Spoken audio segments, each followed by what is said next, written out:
Bonjour à tous, on se retrouve pour une nouvelle vidéo sur la chaîne Texama, cette fois-ci pour la première vidéo dans le nouveau studio comme vous pouvez voir, ou surtout entendre au niveau de l'écho.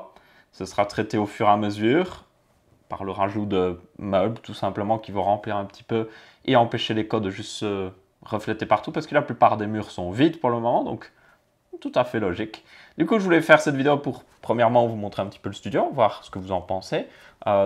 Pour la qualité audio, encore une fois, ça va évoluer. Mais pour la qualité d'image, qu'est-ce que vous en pensez? Le décor un petit peu derrière, ça va aussi évoluer un petit peu le décor, évidemment.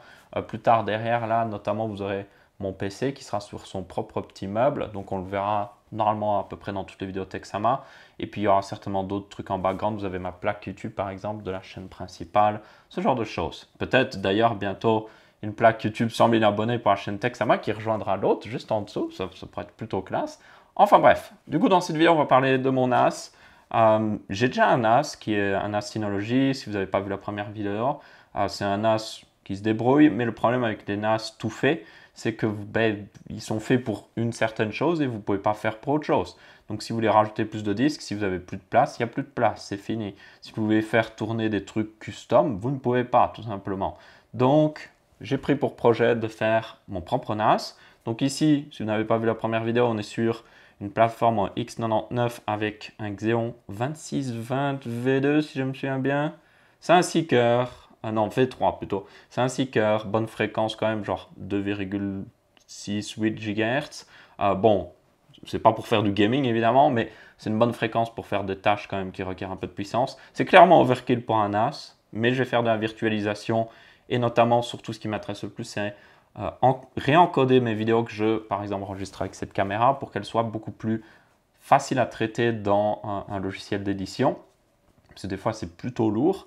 Et du coup, on a aussi 32 Go de RAM. On a un Noctua, comme on peut voir au niveau du refroidissement, qui est excellent, franchement. Il fait la taille parfaite pour entrer dans un châssis de serveur aussi. Donc, si plus tard je passe sur un serveur, je peux le réutiliser. Donc, c'est toujours bien. Et puis, il est silencieux d'ailleurs.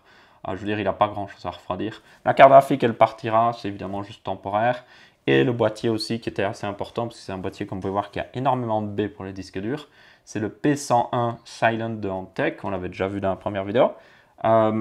Du coup, j'avais d'abord des questions pour vous, parce que j'hésite sur quel système d'exploitation je vais faire tourner le NAS. Il y a FreeNAS qui est excellent, évidemment, qui est très connu. Il y a beaucoup de ressources qui existent dessus. Le problème avec FreeNAS, c'est que c'est pas Linux, comme je l'avais dit. D'ailleurs, c'est FreeBSD. Donc, c'est pas Linux pour ceux qui se demandent. Et du coup, le problème, c'est que, par exemple, FreeNAS, la virtualisation, c'est plutôt bof, on va dire. C'est même, il me semble, impossible. Où il y a des plugins, mais c'est genre bof. Du coup, ça m'embête un petit peu. Mais après, FreeNAS a les meilleures performances en temps normal. Vous avez aussi, évidemment, Unread, qu'on voit énormément chez Linus Tech Tips, mais qui tourne plutôt bien. Je l'ai vu aussi notamment dans une vidéo de chez Level 1 Tech, avec en partenariat Gamer Nexus. Et genre, ils ont un serveur, justement, Unread, avec un plugin ZFS. Et ça, je pense que ça peut être assez intéressant. ZFS, c'est un système de fichiers. Donc, par exemple, le système de fichiers que vous avez sur les PC Windows et tout ça, c'est le NTFS. Donc, c'est ce qui permet de gérer les fichiers sur le disque dur et tout ça. Vous avez d'autres systèmes d'exploitation comme le FAT32 et tout ça, pour vous donner des noms peut-être que vous reconnaissez. Mais ZFS, c'est un système d'exploitation qui est fait pour le stockage de données et tout ça. Et genre, il est assez performant, il est très versatile aussi. C'est ça qui est vraiment bien, on peut vraiment reconfigurer à la volée et tout. Donc, j'aimerais éventuellement faire du ZFS plutôt. Il y a aussi la possibilité de prendre juste un bête Linux, genre n'importe quel Linux, et juste faire tourner moi-même mon propre truc. Mais là, c'est déjà un petit peu plus, vous voyez, genre plus de bricolage. La facilité d'Unread et de FreeNAS, c'est que c'est déjà tout fait pour faire un NAS. Donc je pense que je vais préférer une de ces solutions-là. Mais du coup, j'hésite. Il y a aussi OpenVault Storage, qu'on m'avait parlé, qui tourne aussi sous Linux. Le problème, c'est que apparemment, il n'a pas été update. Enfin, le kernel Linux n'a pas été update depuis un petit moment, donc il est loin d'être à jour. Donc je suis un peu en mode, pas toujours tenté. Donc si vous avez des retours là-dessus, parce que j'aime bien rechercher tout ça, prendre le temps de m'y connaître sur quelque chose avant de m'y lancer et me faire la main. Ce serveur me permettra de faire la main. Je vais me faire la main avant de faire mon vrai serveur NAS. Ça n'arrivera pas tout de suite. Il me manque encore une pièce et genre les disques durs que j'essaye toujours d'avoir. Peut-être éventuellement gratuit s'il y a une marque de disques durs qui est intéressée de justement faire un peu la promotion de leurs disques, ce qui pourrait être intéressant pour moi parce que j'aurai des disques pour faire justement le serveur et pour vous parce que ça vous permettra de voir un petit peu justement un assez gros serveur NAS parce que si c'est moi qui les achète moi-même, je ne vais pas prendre des gros disques durs. Je vais prendre certainement des 4 Tera parce que les 4 Tera, c'est ceux qui sont au meilleur prix à l'heure actuelle. Vous pouvez les avoir pour un peu plus d'une centaine d'euros à l'unité, ce qui est un excellent prix pour 4 Tera. Et si vous voulez monter genre même pas à 6 Tera, c'est déjà 200 euros. Vous voyez, genre, ça, c'est à partir de 4 Tera qu'il y a vraiment pouf d'un coup ça augmente niveau prix. Et en plus les 4 Tera sont sortis depuis tellement longtemps que leur niveau on va dire de fiabilité est excellente. Donc c'est personnellement ce que je vais certainement choisir. Du coup ouais, ça arrivera petit à petit, je ferai mes tests et tout ça. Mais du coup, si vous avez des suggestions et tout ça, je les prends. Je suis clairement preneur afin d'être sûr de ne rien manquer. Un dernier truc aussi, c'était l'alimentation. J'en ai mis une de secours, on va dire, dedans, mais qui est... j'ai eu des problèmes avec, donc je préfère pas la laisser dans un serveur NAS. Donc, j'ai juste demandé Antec avait fourni le boîtier pour justement le NAS.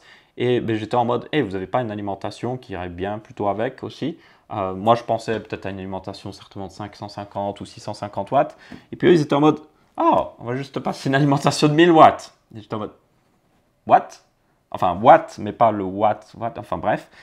Donc ouais, maintenant j'ai une alimentation de 1000 watts pour mon NAS. J'aurais bien mis dans mon PC fixe en réalité, mais c'est juste que CableMod ne fait pas des câbles custom pour ces alimentations-là. Les câbles sont bien, mais je voulais avoir des câbles CableMod qui sont encore plus classe. Du coup, il n'y en a pas. Donc, enfin, ça n'ira pas dans mon PC, même si j'aurais bien voulu que ça aille dans mon PC. Du coup, ouais, c'est clairement l'une des meilleures alimentations d'ailleurs qui existe, c'est les High Current Pro. Elles sont parmi, si vous regardez beaucoup de comparatifs ou même de guides d'achat d'alimentation par des professionnels, les High Current Pro sont toujours dans le top du top. C'est parmi les meilleures alimentations, clairement. Donc, pour un NAS, ce sera évidemment plus qu'overkill, ce sera carrément overkill, mais au moins, c'est sûr que l'alimentation ne posera jamais de problème. Ça, c'est sûr et certain. Elle ne posera jamais de problème. Et ce NAS aussi sera raccordé à un onduleur, donc pas d'inquiétude. Si, par exemple, il y a une chute de courant ou autre chose, il pourra continuer de fonctionner. Ainsi, un petit avantage de cette alimentation, c'est que comme elle fait 1000 watts, il y a de quoi brancher en fait. Donc là, voilà un petit peu. Vous voyez qu'elle est pas si grosse que ça pour du 1000 watts, franchement. Elle dépasse un petit peu plus par rapport à une alimentation classique qui ferait plus la taille du ventilateur. C'est du 135 mm à mon avis. Ouais, souvent du 135 mm sur les alimentations. C'est le maximum qu'on peut mettre dans un boîtier d'alimentation comme ça. Et du coup, l'avantage, c'est qu'il y a tellement de ports en fait à l'arrière que je pourrais brancher directement, genre...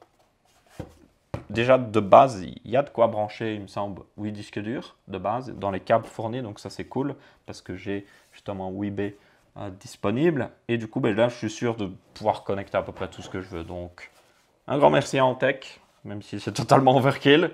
Comme ça, au moins, là, je suis sûr que le serveur NAS tournera extrêmement bien. Du coup, n'hésitez pas à laisser vos retours, comme je dis dans les commentaires, par rapport au fait que ce NAS est complètement overkill.